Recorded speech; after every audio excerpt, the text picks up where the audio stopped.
Dear student, आज हम BPSC से 30 इम्पोर्टेंट टॉपिक क्वेश्चन लेके आए हैं जो हर बार बीपीएससी के एग्ज़ाम में पूछे जाने वाले प्रश्न हैं। तो आप इस वीडियो को अंत तक देखें और अच्छा लगे तो कमेंट में ज़रूर बताएं कि कैसे लगा ये वीडियो, जिससे मैं और भी इम्पोर्टेंट क्वेश्चन लेके आएंगे। चलिए हम प्रश्न देखते हैं, प्रश्न क्या कह रहा है। आज का प्रश्न क्या कह रहा है, ये प्रश्न जो है इकोनॉमिक्स से लिए गए हैं, इंडियन इकोनॉमिक्स से क्वेश्चन है। तो आज का पहला क्वेश्चन कह रहा है कि भारत में राष्ट्रीय आय समूहों का आकलन किसके द्वारा किया जाता है। प्रश्न क्या कर रहा है कि भारत में राष्ट्रीय आय जो होता है उसका उन सभी का आकलन किसके द्वारा किया जाता है। तो इसका राइट आंसर क्या होगा, इसका जो आकलन है केंद्रीय सांख्यिकी संगठन के द्वारा किया जाता है। इसका ऑप्शन क्या हो जाएगा, केंद्रीय सांख्यिकीय संगठन के अंतर्गत जो है इसका आकलन किया जाता है। राष्ट्रीय आय का जो समांक जो होता है उसका आकलन केंद्रीय सांख्यिकी संगठन के द्वारा आकलन किया जाता है। इसका विश्लेषण मैं बता देता हूँ। भारत में राष्ट्रीय आय समूहों का आकलन केंद्रीय सांख्यिकी संगठन सेंट्रल स्टैटिस्टिकल ऑर्गेनाइजेशन CSO क्या होता है, CSO के अंतर्गत। तो ये जो है वर्तमान में राष्ट्रीय सांख्यिकी कार्यालय NSO द्वारा कार्यरत है। CSO प्रतिवर्ष राष्ट्रीय लेखा सांख्यिकी नाम से राष्ट्रीय आय के आंकड़ों प्रकाशित करता है। राष्ट्रीय आय व समृद्ध समाहार राष्ट्रीय आय के 3 आयामों पर प्रकाश डालते हैं। देशीय उत्पाद और कारक आय के रूप में इसका वितरण तथा अंतिम उपभोग व पूंजी निर्माण के रूप में इसका उपयोग वर्तमान में राष्ट्रीय आय का आधार वर्ष 2011 से 12 है। तो इसका राइट आंसर क्या होगा, इसका राइट आंसर होगा ऑप्शन नंबर डी, केंद्रीय सांख्यिकी के द्वारा राष्ट्रीय आय समूहों का आकलन किया जाता है। अगला प्रश्न देखते हैं, प्रश्न संख्या 2। दूसरा क्या कह रहा है कि भारत में राष्ट्रीय आय की गणना में एक समस्या है। भारत में राष्ट्रीय आय की गणना में एक समस्या है। तो वो समस्या क्या है, तो उसका हम लोग ऑप्शन देख लेते हैं। ऑप्शन क्या कर रहा है कि अल्प रोजगार है, मुद्रास्फीति है, बचत का निम्न स्तर है, और डी ऑप्शन है असंगठित क्षेत्र। तो इसका राइट आंसर क्या होगा, इसका राइट आंसर होगा असंगठित क्षेत्र। तो भारत में जो राष्ट्रीय आय की गणना जो एक समस्या है वो है असंगठित क्षेत्र। तो हम बता देते हैं असंगठित क्षेत्र में क्या रहा है कि भारतीय राष्ट्रीय आय की गणना में असंगठित क्षेत्र का एक बाधा है, क्योंकि असंगठित क्षेत्र द्वारा उत्पादन एवं आय के आंकड़े किसी भी संस्थान को प्रदान नहीं किए जाते हैं, या कई बार उसका मौद्रिक मूल्य में मापन ही नहीं किया जाता। इससे राष्ट्रीय आय की गणना में आंकड़ों की कमी के कारण असंगठित क्षेत्र के योगदान का आकलन करने में कठिनाई आती है। तो इसका राइट आंसर होगा ऑप्शन डी, असंगठित क्षेत्र। तो ये कारण यही है, इसका कारण जो राष्ट्रीय आय जो असंगठित क्षेत्र है, जो भारत राष्ट्रीय आय की गणना में एक समस्या है, और ये बीपीएससी 2017 में पूछा गया था। अगला प्रश्न देखते हैं, प्रश्न संख्या 3 क्या कर रहा है कि बिहार में कृषि भूमि की जोतों का औसतन आकार दूसरे राज्यों की तुलना में है। क्वेश्चन क्या कर रहा है कि बिहार में कृषि भूमि की जोतों का औसतन आकार दूसरे राज्यों की तुलना में, बिहार और दूसरे राज्य की तुलना जो करता है कृषि जोतों का, उसमें कह रहा है कि इसका आकार क्या है, दूसरे राज्यों के आकार में क्या है, उच्चतम है, न्यूनतम है, या न्यूनतम से द्वितीय है, या उच्चतम से द्वितीय है। तो इसका राइट आंसर क्या होगा, इसका राइट आंसर हो जाए ऑप्शन नंबर बी, न्यूनतम से द्वितीय स्थान पर। ये न्यूनतम से द्वितीय स्थान पर है, मतलब क्या कि नीचे से जो ऊपर की ओर जाएं तो ये दूसरा स्थान पर है। कहने का ये तात्पर्य हुआ कि बिहार की अभी स्थिति जो जोतों में यह बहुत ही कम है। इसका विश्लेषण देख लेते हैं हम क्या कर रहे हैं। विश्लेषण में हम आप लोग बता देते हैं, कह रहे हैं बिहार में कुल जोतों की संख्या 16.41 मिलियन है, जिसमें सीमांत मार्जिनल स्रोत 1 हेक्टेयर से कम है, और 5.75% लघु मतलब स्मॉल जोत हैं। राष्ट्रीय औसत पर सीमांत जोत 68.52% है। जोतों का औसत आकार बिहार में 0.3 हेक्टेयर है, जो केरल 0.18 हेक्टेयर के बाद न्यूनतम से द्वितीय स्थान पर है, जबकि पंजाब में 0.61 हेक्टेयर जोत का आकार देश में सबसे बड़ा है। तो इसका राइट आंसर आप लोग जान गए, इसका राइट आंसर न्यूनतम से द्वितीय स्थान पर है इसका आकार, और ये बिहार की कृषि जोतों में जो औसतन कमी है यही इसका मकसद और यही इसका सबसे बड़ा कारण है। तो अगला प्रश्न देखते हैं, प्रश्न संख्या 4 क्या कर रहा है कि हिंदू वृद्धि दर किससे संबंधित है। चौथा प्रश्न क्या कर रहा है कि हिंदू वृद्धि दर किससे संबंधित है। तो इसका राइट आंसर क्या होगा, इसका राइट आंसर हो जाएगा जीडीपी इसका राइट आंसर। हिंदू वृद्धि दर से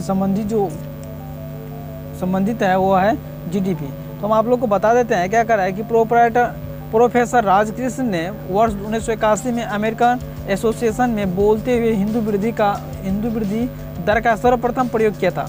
उनके अनुसार हिंदू परंपरा जो विकास के अनुकूल नहीं है अथवा जिसमें विकास को प्रश्रय नहीं दिया जाता है के कारण ही अर्थव्यवस्था में राष्ट्रीय आय की वृद्धि दर 3.5% के आसपास बनी हुई है। अतः स्पष्ट है कि प्रोफेसर राजकृष्ण द्वारा प्रयुक्त हिंदू वृद्धि दर जीडीपी से संबंधित है। तो इसका राइट आंसर होगा जीडीपी। अगला प्रश्न है प्रश्न संख्या 5वां क्या कर रहा है कि भारत में सीमांत कृषि भूमि जोत का आकार है। भारत में सीमांत कृषि भूमि जोत का आकार है कैसा है, कितना है, ज़्यादा है कि कम है। हम लोग देखते हैं इसका राइट आंसर क्या होगा। इसका राइट आंसर हो जाएगा ऑप्शन नंबर डी 1 हेक्टेयर से कम है। इसका राइट आंसर 1 हेक्टेयर से कम है। और ये 2017 में पूछा गया था, ये बीपीएससी एग्जाम में 63वां बीपीएससी एग्जाम में ये पूछा गया था 2017 में। ये प्रश्न भारत में सीमांत कृषि भूमि जोत का आकार कैसा है। इसका आकार है 1 हेक्टेयर से कम है। इसका राइट आंसर ये हो जाए। इसका हम विश्लेषण बता देते हैं कि क्या करा है कि कृषि गणना 2015 से 16, कृषि गणना 2015 से 16 के बीच जो अनुसार परिचालन जोतों की संख्या एवं क्षेत्र के अनुसार समूह जो दिया गया है। तो कह रहा है कि आकार और समूह, तो सीमांत कृषि भूमि जोत 1 हेक्टेयर से कम होता है और छोटी जोत 1 हेक्टेयर से 2 हेक्टेयर के बीच होता है। और अर्ध मध्यम जोत जो होता है वो 2 हेक्टेयर से 4 हेक्टेयर के बीच होता है। और बड़ी जोत जो है 10 हेक्टेयर से अधिक के बीच होता है। तो ये इसका राइट आंसर होगा। और ये इसका विश्लेषण में दिया गया आकार है कि खेत में सीमांत जोत और बड़ी जोत और मध्यम जोत कैसे, किसको कहते हैं, छोटी जोत कितने होते हैं। तो इसका राइट आंसर 1 हेक्टेयर से कम होगा। जो सीमांत अर्थ होता है, सीमांत का अर्थ होता है छोटी कृषि भूमि जोत का आकार 1 हेक्टेयर से कम होता है। तो उसे सीमांत हेक्टेयर हम लोग कहेंगे। अगला प्रश्न है प्रश्न संख्या 6 क्या कर रहे हैं। 6ठा प्रश्न कर रहा है कि भारत में न्यूनतम समर्थन मूल्य का निर्धारण कौन करता है। प्रश्न 6ठा का रहा है कि भारत में न्यूनतम समर्थन मूल्य का निर्धारण कौन करता है। तो इसका आंसर क्या होगा, इसका राइट आंसर क्या होगा, आप लोग कमेंट में जरूर बताएं। आप लोगों को पता होगा तो आप लोग कमेंट में जरूर बताएं। और ये 65वां बीपीएससी 2019 में पूछा गया था, जो प्रीलिम्स में पूछा गया था, पीटी एग्जाम में ये प्रश्न पूछा गया था। हम जो क्वेश्चन जितने भी करा रहे हैं और कराएंगे आगे भी, वो सभी प्रीलिम्स का क्वेश्चन है, मेंस का क्वेश्चन नहीं है, ये प्रीलिम्स का क्वेश्चन है, जो बहुत ही इंपॉर्टेंट है और आगे आने वाले 67वें बीपीएससी के लिए बहुत ही इंपॉर्टेंट है। इसीलिए आप लोग ये पूरा वीडियो अंत तक देखें और जो भी क्वेश्चन बता रहे हैं सभी को नोट करते जाएं और बनाते जाएं। तो देखिए 6ठा प्रश्न क्या कर रहा है कि भारत में न्यूनतम समर्थन मूल्य का निर्धारण कौन करता है। तो इसका राइट आंसर हो जाएगा ऑप्शन नंबर ए, कृषि लागत एवं मूल्य आयोग द्वारा। कृषि लागत एवं मूल्य आयोग द्वारा जो है ये न्यूनतम समर्थन मूल्य का निर्धारण करता है। तो इसका विश्लेषण मैं बता रहा हूँ। इसका विश्लेषण क्या कर रहा है कि कृषिगत उपजों की कीमतों पर सरकार को सलाह देने के उद्देश्य से वर्ष 1965 में कृषि मूल्य आयोग की स्थापना की गई थी। 1965 में कृषि मूल्य आयोग की स्थापना की गई थी। हम जो बोल रहे हैं, विश्लेषण कर रहे हैं, उससे भी क्वेश्चन आ सकता है। इसीलिए आप लोग मेरे विश्लेषण को भी ध्यान से सुने और टॉपिक बाय टॉपिक नोट करते जाएं।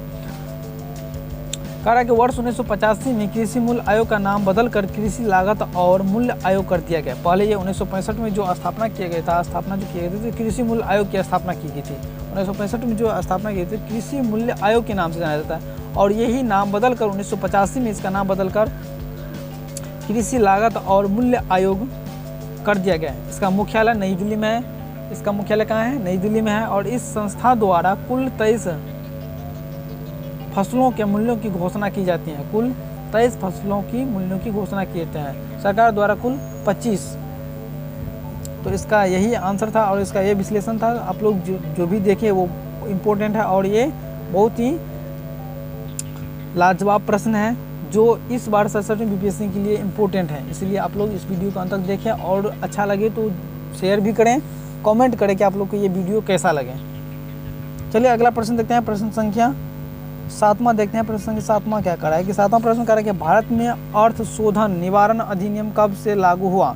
7वां प्रश्न क्या कर रहा है कि भारत में अर्थ शोधन निवारण अधिनियम कब से लागू हुआ। अगर आप लोगों को पता हो तो कमेंट में जरूर बताएं। तो इसका ऑप्शन क्या है, 1998, 1999, 2001, 2005। तो इसका राइट आंसर क्या होगा, इसका राइट आंसर हो जाएगा 2005। ये जो है भारत में अर्थ शोधन निवारण जो है अधिनियम, ये 2005 में लागू किया गया। जो 63वां बीपीएससी 2017 में ये प्रीलिम्स में ये क्वेश्चन पूछा गया है।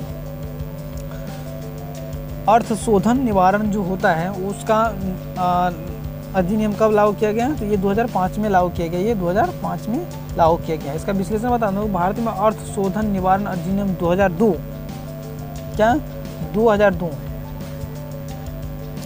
ये जो है 2002 1 जुलाई 2005 से लागू किया गया। 2002 में ये अधिनियम बनाया गया और 1 जुलाई 2005 से ये लागू हुआ और पुनः इसका संशोधित अधिनियम 2009 आया, जो 1 जून 2009 से लागू हुआ। तत्पश्चात यह पुनः संशोधित अधिनियम 2012 के रूप में आया, जो 15 फरवरी 2013 से पूर्णतः लागू हो गया। तो इसका राइट आंसर होगा, इसका राइट आंसर क्या हो जाएगा? इसका राइट आंसर हो जाएगा ऑप्शन नंबर डी 2005। अगला प्रश्न देखते हैं, प्रश्न संख्या 8वां क्या कर रहा है? प्रश्न संख्या 8वां क्या कर रहा है? शब्द संक्षेप TRIMS से क्या बनता है? TRIMS से क्या बनता है? ये प्रश्न संख्या 8वां है। 8वां प्रश्न क्या कर रहा है कि शब्द संक्षेप TRIMS से क्या बनता है? तो इसका राइट आंसर क्या होगा? व्यापार संबंधित निवेश उपाय। इसका राइट आंसर क्या होगा? व्यापार संबंधित निवेश उपाय। क्या है प्रश्न, क्या कर रहा था कि शब्द संक्षेप TRIMS क्या समझे? इसका फुल फॉर्म बता देते हैं। इसका फुल फॉर्म होता है trade related investment mature. Trade TRADE, trade related investment INVESTMENT investment mature MEASURE इसका फुल फॉर्म होता है। और ये इसका तात्पर्य क्या होता है? व्यापार संबंधित निवेश आय। इसका उपाय क्या है? उपाय व्यापार संबंधित निवेश उपाय। इसका राइट आंसर हो जाएगा ऑप्शन नंबर सी। अगला प्रश्न देखते हैं, प्रश्न संख्या 9 देखते हैं। 9वां प्रश्न क्या कर रहा है? भारत सरकार ने अखिल क्या कर रहा है? प्रश्न 9वां क्या कर रहा है कि भारत सरकार ने अखिल भारतीय थोक कीमत सूचकांक के लिए आधार वर्ष 2004 से 2005 बदलकर किस वर्ष को बनाया? क्वेश्चन क्या कर रहा है कि भारत सरकार ने अखिल भारतीय थोक कीमत सूचकांक के लिए आधार वर्ष 2004 से 5 से बदलकर किस वर्ष को बनाया? तो इसका राइट आंसर क्या होगा? इसका राइट आंसर जो ऑप्शन नंबर बी 2011 से 12, 2011 से 12 ये बदलकर 2004 से 5 से बदलकर ये 2011 से 12 कर दिया। 12 मई 2017 को उद्योग एवं वाणिज्य मंत्रालय के औद्योगिक नीति एवं संवर्धन विभाग DIPP द्वारा लिखित भारतीय थोक मूल्य सूचकांक के आधार वर्ष में संशोधन किया गया। थोक मूल्य सूचकांक की माप के लिए आधार वर्ष 2004 से 5 को बदलकर 2011 से 12 कर दिया और अभी तक कुल संशोधन वर्ष 1952 से 53, 1961 से 62 और आदि चलता रहा, जो 2005 से किए जा चुके हैं। और आधार वर्ष 2011 से 12 में 7वां संशोधन है। ये 7वां संशोधन है। भारतीय थोक कीमत सूचकांक के लिए आधार वर्ष लागू किया था, बदला, और ये जो संशोधन है ये 7वां संशोधन है इसके अंतर्गत अखिल भारतीय का। तो राइट इसका आंसर क्या होगा? Option number B. अगला प्रश्न देखते हैं, प्रश्न संख्या 10वां क्या कर रहा है? प्रश्न संख्या 10वां कर रहा है कि केंद्र सरकार के भारी उद्योग एवं 10वां प्रश्न क्या कर रहा है कि केंद्र सरकार के भारी उद्योग एवं सार्वजनिक उद्यम को अधिकतम कितनी धनराशि तक वित्तीय स्वायत्तता दी गई है? क्वेश्चन क्या कर रहा है 10वां कि केंद्र सरकार के भारी उद्योग एवं सार्वजनिक उद्यम मंत्रालय द्वारा लघु रत्न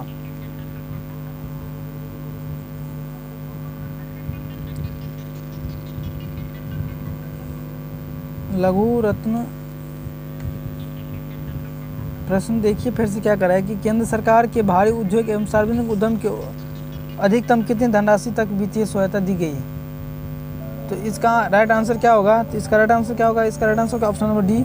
इसका राइट आंसर 500 करोड़ रुपये। ये जो है कह रहा है कि किसी PSU को निम्न या मिनी रत्न का दर्जा बनाए रखने के लिए पिछले लगातार 3 वर्षों तक मुनाफा अर्जित करते रहने की आवश्यकता होती है। मिनी रत्न का दर्जा प्राप्त PSU को बिना सरकार की मंजूरी के लिए 500 करोड़ रुपये तक के निवेश की सहायता होती है। तो इसका राइट आंसर हो जाएगा ऑप्शन नंबर डी, या 500 करोड़ रुपये। चलिए अगला प्रश्न देखते हैं। अगला प्रश्न ये भारतीय अर्थव्यवस्था से प्रश्न था। अब हम लोग करेंगे भारतीय इतिहास, जो प्राचीन इतिहास से लिए गए प्रश्न हैं, जो बहुत ही इम्पोर्टेंट प्रश्न हैं। तो ये देखते हैं प्रश्न 11वां क्या कर रहा है? प्रश्न संख्या 11वां जो भारतीय इतिहास से हम लोग प्रश्न लिए हैं। तो 11वां प्रश्न देखते हैं क्या कर रहा है। भारत में पशुपालन एवं कृषि के प्राचीनतम साक्ष्य प्राप्त हुए हैं। प्रश्न क्या कह रहा है, जरा हम लोग ध्यान से देखेंगे, गौर से क्या कर रहा है कि भारत में पशुपालन एवं कृषि के प्राचीनतम साक्ष्य प्राप्त हुए हैं। तो ये कहाँ से प्राप्त हुए हैं, तो ये अगर आप लोगों को पता है तो ये आप लोग कमेंट में जरूर बताएं, नहीं पता है तो हम आप लोगों को बता रहे हैं। तो ये मेहरगढ़ से प्राप्त हुए हैं, जो पशुपालन एवं कृषि के जो प्राचीनतम जो साक्ष्य प्राप्त हुए हैं। प्राचीन साक्ष्य प्राप्त होने का मतलब कि ये पशुपालन मतलब कि पशुओं को देखभाल और पशुओं को पालन करना, जैसे कि हम लोग ये अपने एक तरह से पशुओं को अपना बना के रखते हैं या पालते हैं, वही बता रहा है कि पशुपालन एवं कृषि जो होता है उसका साक्ष्य जो है कहाँ से मिला, तो ये मेहरगढ़ से मिला है। इसका राइट आंसर क्या होगा, मेहरगढ़, डी ऑप्शन हो जाएगा इसका आंसर। और इसके बारे में बताता हूँ कि भारतीय उपमहाद्वीप में पशुपालन एवं कृषि का प्रारंभिक स्थल मेहरगढ़ को माना जाता है, जो 7000 से 5500 ईसा पूर्व के मध्य मानव बसाव का क्षेत्र था।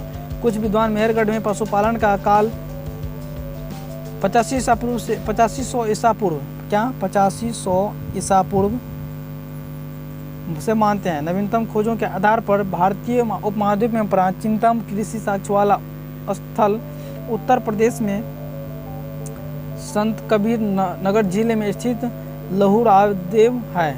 यहाँ से 7000 ईस्वी पूर्व से 9000 ईस्वी पूर्व के मध्य मानव के बसने तथा निश्चित तौर पर 64 ईसा पूर्व के चावल के साक्ष्य प्राप्त हुए हैं। तो ये वहीं से जो प्राप्त हुए हैं, जो इसे हम कहते हैं, क्या कहते हैं इसी को, पशुपालन एवं कृषि के प्राचीनतम साक्ष्य हमें यहाँ से प्राप्त हुए मेहरगढ़, जो उत्तर प्रदेश से हैं। तो अगला प्रश्न देखते हैं हम लोग। प्रश्न संख्या 12 क्या कर रहा है, 12वां प्रश्न क्या कर रहा है, निम्नलिखित में से किसको कैल्कोलिथिक युग भी कहा जाता है। प्रश्न क्या कर रहा है 12वां, निम्नलिखित में से किसको कैल्कोलिथिक युग भी कहा जाता है। तो इसका राइट आंसर क्या होगा, तो इसका राइट आंसर हो जाएगा ताम्रपाषाण युग। इसका right answer C, option number C, ताम्रपाषाण युग कहा जाता है, जो कैल्कोलिथिक युग भी कहा जाता है। तो ताम्रपाषाण युग जो था उसे ही हम लोग कैल्कोलिथिक युग भी कहते हैं। इसका विश्लेषण बता देते हैं। इसका विश्लेषण क्या कर रहा है कि ताम्रपाषाण युग को कैल्कोलिथिक युग भी कहा जाता है। जिन संस्कृतियों में तांबे के औजारों के साथ ही पत्थर के बने हुए उपकरणों का प्रचलन मिलता है, उन्हें प्रायः ताम्रपाषाणिक संस्कृतियाँ कहा जाता है। अभी जो ताम्रपाषाण अभी भी हम लोग ताम्र का उपयोग करते हैं, तो ये जो प्रचलन है वो ताम्रपाषाण काल से ही चले आते आ रहे हैं। तो उसे हम जो कैल्कोलिथिक युग भी जो कहते हैं हम लोग, वो ताम्रपाषाण युग को हम लोग कैल्कोलिथिक युग कहते हैं। तो इसका right answer option number C होगा।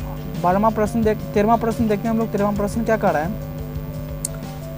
13वां प्रश्न कर रहा है, क्वेश्चन कर रहा है कि हड़प्पा में मिट्टी के बर्तन पर सामान्यतः किस रंग का उपयोग हुआ था। हड़प्पा में जो मिट्टी का बर्तन बनाए जाते थे सामान्यतः किस रंग का उपयोग करते थे उस मिट्टी के बर्तनों पर।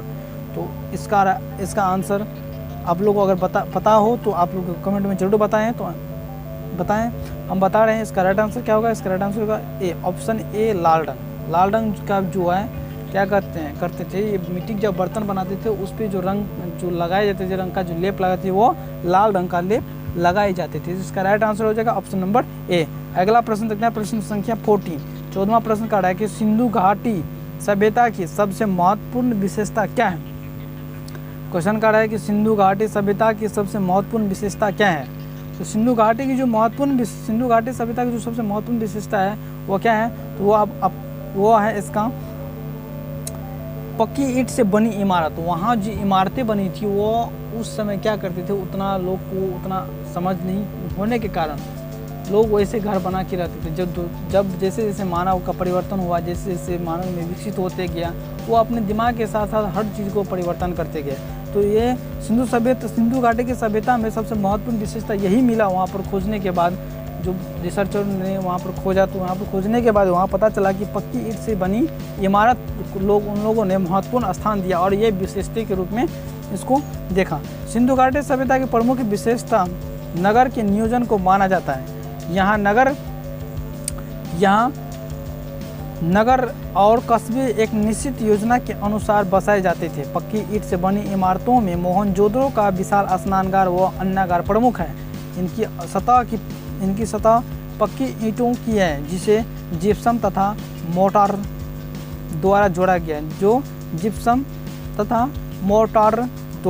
गया। तो ये जो है ये जो सबसे महत्वपूर्ण विशेष अश्विनी घाटी की सभ्यता की जो सबसे महत्वपूर्ण विशेषता है और ये सबसे महत्वपूर्ण जो चीज़ था वो था पक्की ईंटों से बनी इमारत।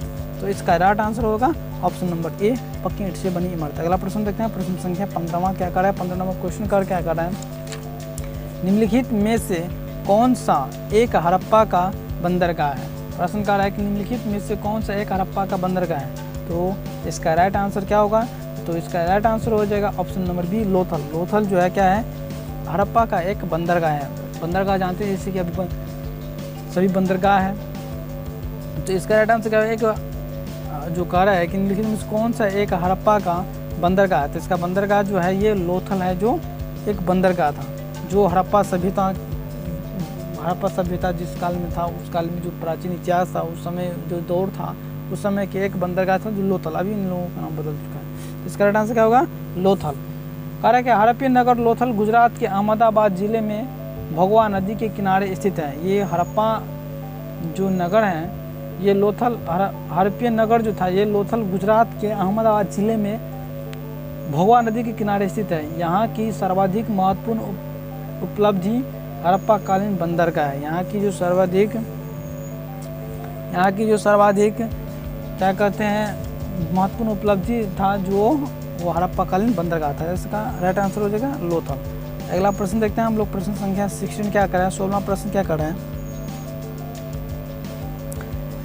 निम्न में से किस हड़प्पा कालीन स्थल से टेराकोट का हल प्राप्त हुआ है। क्या कर रहा है, 16वां प्रश्न कर रहा है, निम्न में से किस हड़प्पा कालीन स्थल से टेराकोटा का हल प्राप्त हुआ है। तो इसका राइट आंसर क्या होगा, इसका राइट आंसर होगा ऑप्शन नंबर बी, बनावली। इसका राइट आंसर क्या होगा, बनावली। बनावली से जो हड़प्पा स्थली टेराकोटा का जो हल प्राप्त हुआ है, जो कहाँ से प्राप्त हुआ है, ये बनावली से प्राप्त हुआ है। तो इसका राइट आंसर होगा ऑप्शन नंबर बी। कह रहे क्या कि हरियाणा के फतेहाबाद जिले में स्थित बनावली के टेराकोटा का हल प्राप्त हुआ। ये टेराकोटा जो है कहाँ है, ये हरियाणा के फतेहाबाद जिले में स्थित बनावली गांव है, वहाँ से क्या कहते हैं टेराकोटा नामक हल प्राप्त हुआ है। अगला प्रश्न देखते हैं, प्रश्न संख्या 17वां प्रश्न क्या कर रहा है कि निम्नलिखित में से कौन हड़प्पा और मोहनजोदड़ो के उत्खनन से संबंधित नहीं थे। प्रश्न क्या कर रहा है 17वां, निम्नलिखित में से कौन हड़प्पा और मोहनजोदड़ो के उत्खनन से संबंधित नहीं थे। तो ये उत्खनन नहीं थे, ये कौन से जो कह रहा है हड़प्पा और मोहनजोदड़ो उत्खनन से संबंधित नहीं थे। इसमें से एक व्यक्ति का नाम दिया है, वो व्यक्ति कौन है ऐसा जो हड़प्पा और मोहनजोदड़ो उत्खनन मतलब खोजने में संबंधित नहीं था, कौन है ऐसा व्यक्ति।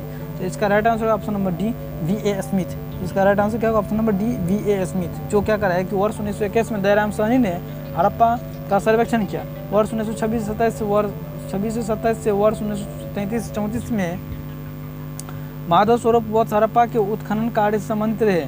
मोहनजोदड़ो की खोज सर्वप्रथम 1922 में राखालदास बनर्जी ने की थी। मोहनजोदड़ो की खोज जो है 1922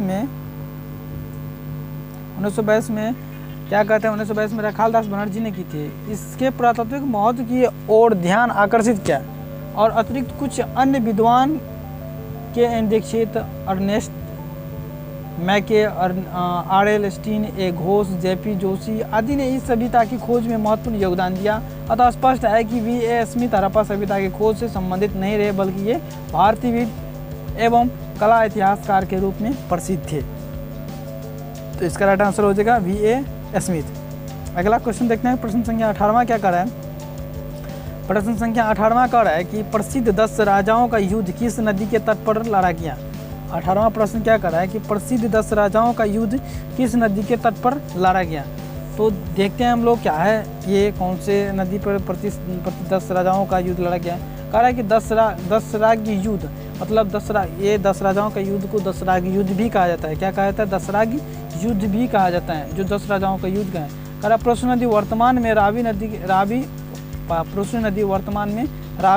के तट पर लड़ा गया, जिसमें भरतों के राजा सुदास ने 10 राजाओं के एक संघ को हराया। इस संघ में आर्यों के प्रमुख जन अनु, दु, यदु, पुरु, तुवर्सु तथा 5 लघु जनजातियों का समूह सम्मिलित था, जिसके पुरोहित विश्वामित्र थे। तो ये जो कारक है कि प्रसिद्ध 10 राजाओं का युद्ध जो है किस नदी के तट पर लड़ा गया था, तो इसका राइट आंसर पुरुष नदी के तट पर ये लड़ाई लड़ा गया था। 10 राजाओं का जो लड़ा था वह पुरुष नदी के तट पर लड़ा गया था। अगला प्रश्न देखते हैं, प्रश्न संख्या 19 देखते हैं। 19वां प्रश्न क्या कह रहे हैं, ऋग्वेद का कौन सा मंडल पूर्णतः सोम को समर्पित है। क्वेश्चन क्या कह रहे हैं कि ऋग्वेद का कौन सा मंडल पूर्णतः सोम को समर्पित है। तो इसका राइट आंसर क्या होगा, इस क्वेश्चन का आंसर आप लोगों को पता हो, आई होप यू पता होगा, तो आप लोग इसका आंसर कमेंट में जरूर लिखें और ज़रूर बताएं। तो इसका राइट आंसर क्या होगा, कह रहा है कि ऋग्वेद का कौन सा मंडल पूर्णतः सोम का समर्पित करता है। तो इसका राइट आंसर क्या होगा 19वां क्वेश्चन का, ये 9वां मंडल। ये कौन सा है, ये 9वां मंडल को ये समर्पित करता है। तो इसका राइट आंसर ये होगा। अगला प्रश्न देखते हैं क्या कर रहे हैं, और इसके बारे में विश्लेषण मैं बता देता हूँ। इसका विश्लेषण क्या कर रहा है कि ऋग्वेद का जो सोम मंडल है, इसका कह रहा है कि ऋग्वेद में कुल 10 मंडल है। ऋग्वेद में कुल कितने मंडल है, 10 मंडल है। नवम मंडल के सभी 114 मंत्र सोम को समर्पित हैं। सोम आर्यों का मुख्य पेय था। सोम जो है आर्यों का मुख्य पेय था, जिसे मुजवंत पर्वत से प्राप्त किया जाता था। ऋग्वेद के 10वें मंडल में चारों वर्णों की उत्पत्ति का उल्लेख है। 20वां प्रश्न क्या कर रहे हैं हम लोग, 20वां प्रश्न पे हम लोग चलते हैं। 20वां प्रश्न क्या कर रहे हैं, महावीर स्वामी का जन्म कहाँ हुआ था। क्वेश्चन क्या कर रहा है, महावीर स्वामी का जन्म कहाँ हुआ था। 20वां प्रश्न देखते हैं हम लोग और उसका विश्लेषण करते हैं। 20 में कर रहा है कि महावीर स्वामी का जन्म कहाँ हुआ था। तो इसका राइट आंसर तो आप लोगों को पता होगा, तो ये जरूर कमेंट में बताएं क्या उसका इसका राइट आंसर। तो इसका राइट आंसर होगा कुंडग्राम। कुंडग्राम में इसका क्या हुआ था, जन्म हुआ था। महावीर स्वामी का जन्म कुंडग्राम में हुआ था।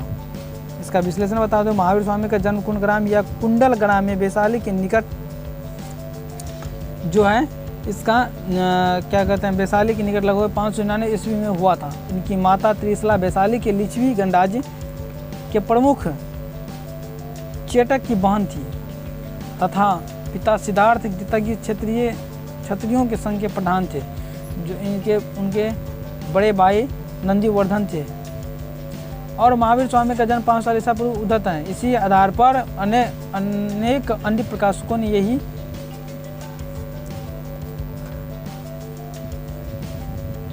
जन्म तिथि अपने पुस्तकों में अंकित कर दिया गया है। तो देखिए हम बताते हैं, महावीर स्वामी की सही जन्म तिथि 599 ईसा पूर्व ही उचित है। ठीक, तो हम लोग चलते हैं अगला प्रश्न। अब हम लोग चलते हैं प्रश्न भारतीय राज्य व्यवस्था की ओर, जो इंडियन पॉलिटी से लिया गया है, जो बीपीएससी बुक से उठाया गया प्रश्न है, जो इस बार सबसे बीपीएससी के लिए बहुत ही इंपॉर्टेंट है। और इस वीडियो को आप लोग जरूर देखें, क्योंकि पॉलिटिकल साइंस और हिस्ट्री बहुत ही इंपॉर्टेंट मायने रखता है। जितने भी प्रश्न कराए हैं वो सभी इंपॉर्टेंट है भाई। आप लोग ज़रूर इस वीडियो को अंत तक देखें और अच्छा लगे तो ज़रूर नोट करें अपना कॉपी में नोट करें, शेयर भी करें, कमेंट करें कैसा लगा वीडियो, और लाइक भी करें। ठीक, अगला प्रश्न देखते हैं हम लोग। प्रश्न देखते हैं आप भारतीय राज्य व्यवस्था से क्या प्रश्न है। क्वेश्चन नंबर 21वां क्या कह रहा है। क्वेश्चन नंबर 21वां कह रहा है कि भारतीय संविधान को 26 जनवरी के दिन लागू करने का निर्णय इसलिए किया गया, क्यों किया। अब क्या कर रहा है कि भारतीय संविधान को 26 जनवरी के दिन ही लागू करने का निर्णय क्यों लिया गया, तो बता देते हैं इसका राइट आंसर क्या होगा। इसका राइट आंसर क्या कर रहा है, तो ये कह रहा है कि कांग्रेस ने इस तिथि को 1930 में स्वतंत्रता दिवस के रूप में मनाया था। कांग्रेस ने 26 जनवरी 1930 को स्वतंत्रता दिवस के रूप में मनाया था। कांग्रेस जो एक भारतीय राष्ट्रीय पार्टी है, और वो क्या है, तो 26 जनवरी 1930 को ये स्वतंत्रता दिवस के रूप में मनाया था। तो वो इसी हिसाब से वो भारतीय संविधान को 26 जनवरी के दिन ही लागू किया, और ये 26 जनवरी 1949 को पूर्णतः लागू कर दिया। और ये 2650 में ये झंडा तोलन और स्वतंत्रता दिवस क्या कहते हैं, ये क्या कहते हैं 15 अगस्त 1947 को हम लोग स्वतंत्रता दिवस को मनाते हैं, और 26 जनवरी 1950 को हम लोग गणतंत्र दिवस के रूप में मनाते हैं। तो इसका राइट आंसर क्या होगा, इसका राइट आंसर ए हो जाएगा, ऑप्शन नंबर ए। संविधान को 26 जनवरी के दिन निर्णय इसलिए लिया गया क्योंकि कांग्रेस ने 26 जनवरी 1930 को ये अपना क्या कहते हैं, कांग्रेस पार्टी का जो है स्वतंत्रता के रूप में मनाए जाते थे, और ये अपना एनुअल डे मनाते थे। और ये बीपीएससी 53, 54 और 55वां बीपीएससी 2011 में पूछा गया ये प्रश्न है। कह रहा है कि भारतीय राष्ट्रीय कांग्रेस के लाहौर अधिवेशन दिसंबर 1929 में पूर्ण स्वराज की घोषणा की गई थी और 26 जनवरी 1930 को स्वतंत्रता दिवस के रूप में मनाए जाने का संकल्प लिया गया और आज़ादी के पूर्व तक 26 जनवरी को स्वतंत्रता दिवस के रूप में मनाया जाता रहा, परंतु भारत 15 अगस्त 1947 को स्वतंत्र हो गया और तब यह प्रत्येक वर्ष 15 अगस्त को स्वाधीनता दिवस के रूप में मनाया जाने लगा, जबकि स्वतंत्रता प्राप्ति के पश्चात 26 जनवरी की तिथि के असामान्य बनाने हेतु भारतीय संविधान को पूर्णतः 26 जनवरी 1950 को लागू किया गया और तब से यह प्रत्येक वर्ष 26 जनवरी को गणतंत्र दिवस के रूप में मनाया जाने लगा। तो इसका राइट आंसर होगा ऑप्शन नंबर ए, इसका राइट आंसर हो जाएगा। अगला प्रश्न देखते हैं, प्रश्न संख्या 22वां क्या कर रहा है। 22वां प्रश्न कर रहा है कि भारतीय संविधान में शामिल है, भारतीय संविधान में शामिल है, तो भारतीय संविधान में शामिल है, कह रहा है कि 395 अनुच्छेद 22 भाग एवं 12 अनुसूचियाँ, 371 अनुच्छेद 21 भाग तथा 11 अनुसूचियाँ। तो इसका राइट आंसर क्या होगा, इसका राइट आंसर क्या होगा, आप लोग जरूर कमेंट बताएं, अगर पता हो तो कमेंट बताएं, नहीं पता हो तो आप लोग बता रहे हैं। इसका राइट आंसर क्या होगा, ये इसका राइट आंसर का ऑप्शन नंबर ए 395 अनुच्छेद 22 भाग एवं 12 सूचियाँ जो है भारतीय संविधान में सम्मिलित है और शामिल किया गया। कह रहा है कि भारतीय संविधान में लगभग 450 से अधिक अनुच्छेद हैं, परंतु यह सभी मूल अनुच्छेदों के साथ उपखंड अर्थात क ख ग आदि के रूप में जुड़े हुए। संविधान के मूल पाठ में 22 भाग 395 अनुच्छेद और 8 अनुसूचियां थी। संशोधन के द्वारा कुछ नए अनुच्छेद जोड़े गए और कुछ अनुच्छेद निकाले भी गए, नई अनुसूचियां भी जोड़ी गई और उनकी संख्या 8 से बढ़कर 12 हो गई, जो आज अनुसूचियों की संख्या या अनुसूचियों की संख्या 12 है और भागों की संख्या 22 है और अनुच्छेदों की संख्या 395 रह गया है। तो इसका राइट आंसर होगा ऑप्शन नंबर ए 395 अनुच्छेद 22 भाग और 12 अनुसूचियाँ। हम लोग प्रश्न संख्या 23 चलते हैं। 23वां प्रश्न क्या कर रहा है, हम लोग इस पर चलते हैं। कह रहा है कि भारतीय संविधान में है, भारतीय संविधान में है, तो क्या है भारतीय संविधान में, हम लोग चलते हैं क्या कह रहा है। तो इसका इस आर्टिकल्स के जितने भी ऑप्शन दिए गए हैं सभी हम लोग पढ़ते हैं, देखते हैं क्या कर रहा है भारतीय संविधान में है, तो ये क्या है।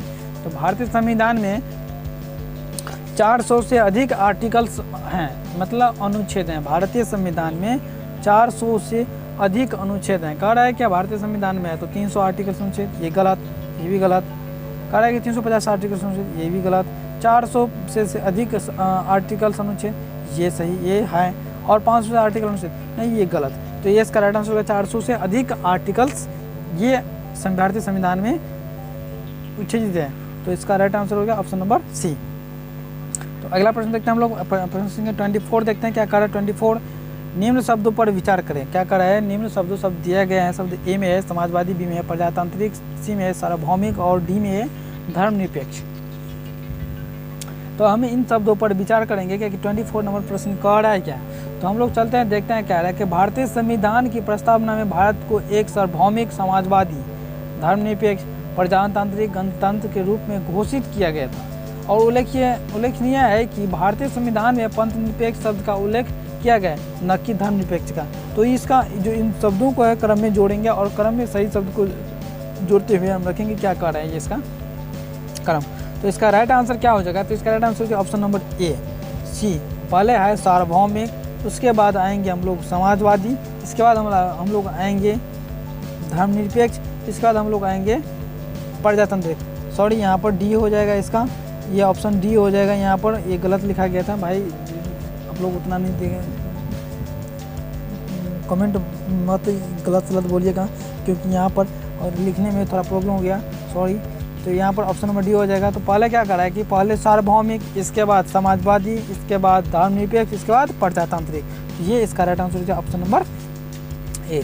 अगला प्रश्न देखते हैं, प्रश्न संख्या 25 क्या कर रहा है। 25 ये बीपीएससी 2016 में पूछा गया प्रश्न है।